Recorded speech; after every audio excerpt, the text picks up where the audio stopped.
안녕하세요. 살아있는 책 읽기 산책의 하루입니다. 인문소설로 사람 읽기, 오늘은 일본의 국민작가 나스메 소세키의 도련님으로 찾아왔습니다.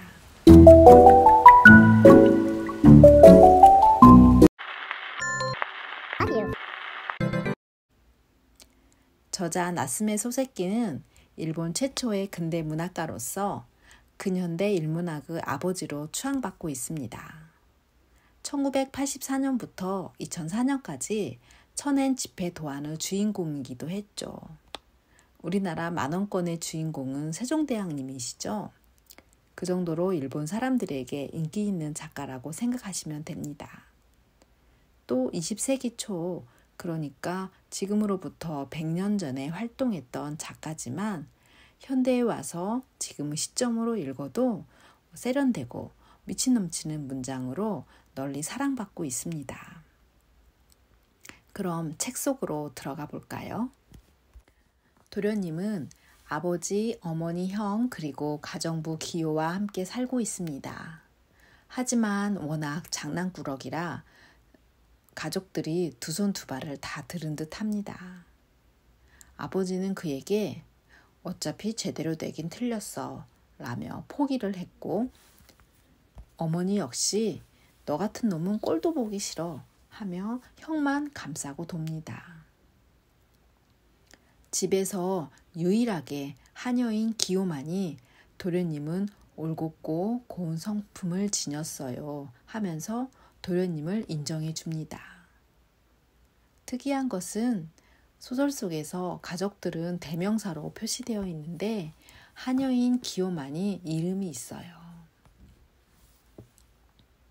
아버지와 어머니가 차례로 돌아가시자 형은 취직을 해서 지방으로 가고 도련님은 물리학교에 입학하여 공부를 합니다.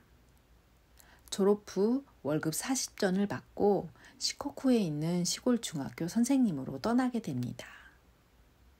이때 기요는 눈물을 흘리며 도련님과 함께하지 못하는 걸 많이 아쉬워했습니다.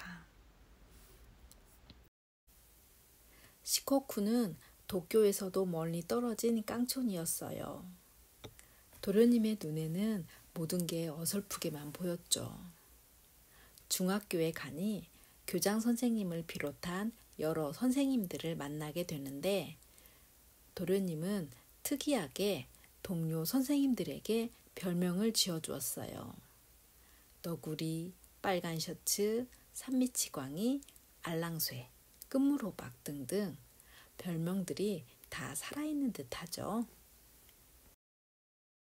도련님은 따분한 학교 생활에 바람을 쐴 요량으로 식당에 가서 음식을 먹는데 이번에는 학생들이 장난을 칩니다.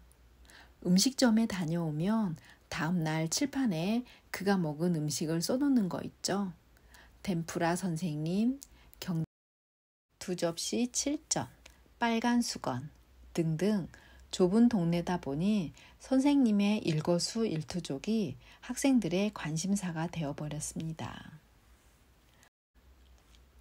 소설 속 사건으로 들어가 볼게요.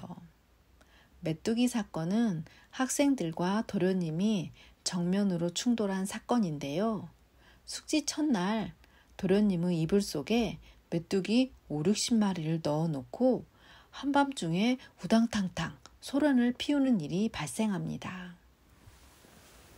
학생들은 시치미를 뚝 떼고 선생님을 골탕 먹이는데 도련님은 비겁한 행동이라며 몹시 흥분합니다.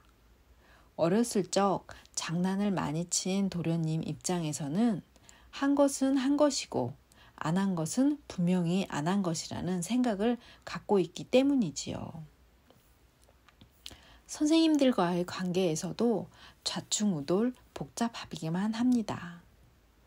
자신에게 호의를 베푼 산미치광이를 오해하고 선한 끝물호박을 멀리 정근시켜버리고 학생들을 조정하여 패싸움을 벌이는 등 이 모든 일이 빨간 셔츠가 자신의 세력을 확장하고 욕심을 채우려고 벌인 일들이란 것을 알게 되자 그는 정의감에 불타 산미치광이와 함께 그를 응징하고 도쿄로 돌아옵니다. 도련님의 시골 학교 적응기는 이렇게 막을 내립니다. 아쉬움이 많은 결말이죠. 책을 읽으면서 도련님과 지금 세대인 90년생이 많이 닮았다는 생각이 들었습니다. 90년생의 특징은 간단함, 병맛, 솔직함 이 세 가지로 대표됩니다. 사회 초년생이었던 도련님 역시 무모하고 어리석었지만 순수했고 욱하는 성질이 있긴 했지만 솔직하고 당당했습니다.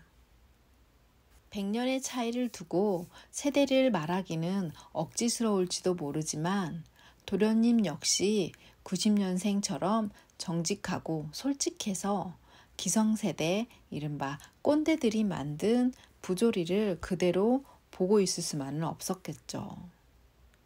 그들이 만든 틀에서 벗어나 의문을 가지고 문제를 제기했다가 상처받고 돌아설 수밖에 없었다고 봅니다. 겉과 속이 다른 것, 부당한 것을 참을 수 없었죠. 90년생과 뜻을 같이 하는 행동입니다. 만약 도련님 곁에 빨간 셔츠 같은 꼰대가 아닌 진정한 멘토가 있었다면 어땠을까요?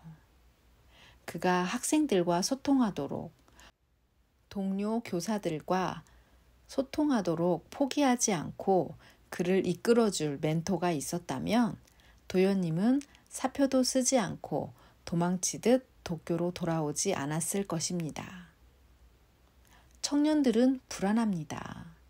솔직하기 때문에, 참을 수 없기 때문에, 미래의 행복보다 지금이 더 즐거워야 하기 때문입니다. 청년들에 대해 미리 판단하지 말고 포기하지 말았으면 합니다. 100년 전에 도련님을 응원해줬던 기호처럼 기다려주고 포기하지 않는다는 게 중요하다고 생각합니다. 여기까지 도련님 일부 리뷰였습니다. 다음 영상에서는 산책 친구들과 함께 소설 속 사건으로 재밌고 치열한 토론이 이어질 예정입니다.